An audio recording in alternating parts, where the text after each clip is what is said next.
මේ චිත්‍රපටය ආරම්භ වෙන්නේ 1917 දී ජපානයේ.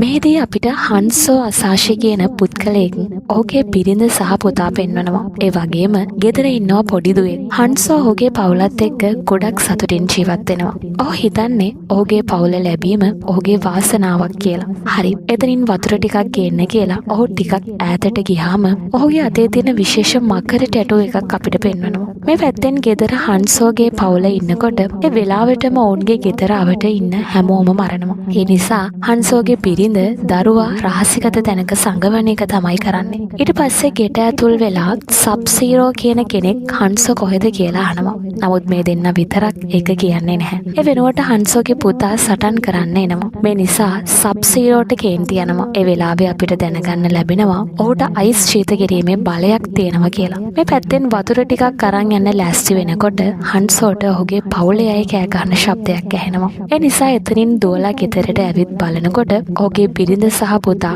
ශීත කරලා මරලා ගිහිල්ලා. මේ නිසා ඔහුට ගොඩක් කේන්ති යනවා. ඒ වෙලාවටම සබ්සීරෝගේ පැත්තේ අය ඔහු එක්ක සටන් කරන්න ආවම ඔහුත් සටන් කරන්න පටන් ගන්නවා. කියන්න ඕන දෙයක් තමයි ඔහු සමුරායි කෙනෙක්. මෙතන තිබුණු පිහියකට කඹයක් බැඳලා සටන් කරන විදිහට ඔහු සටන් කරනවා. ඔහුගේ අතින් කිසිම කෙනෙකුට බේරෙන්න බෑ. ඒ හැමෝම මැරුවට පස්සේ සබ්සීරෝ හොයාගෙන ඉස්සරහට ආවම ඔහු එක් තැනක ඉන්නවා. ඒ වෙලාවේ අපිට දැනගන්න ලැබෙනවා සබ්සීරෝ මෙහෙට ඇවිත් තියෙන්නේ හන්සෝ අසාෂිගේ පරම්පරාවේ එක්කෙනෙකුටවත් ඉතුරු වෙන්න දෙන්නේ නැතිව හැමෝම මරලා දාන්න කියලා. පස්සේ හන්සෝ ඔහුගේ වෛරය පිරිමහ ගන්න ඔහු එක්ක සටන් කරන්න පටන් ගන්නවා.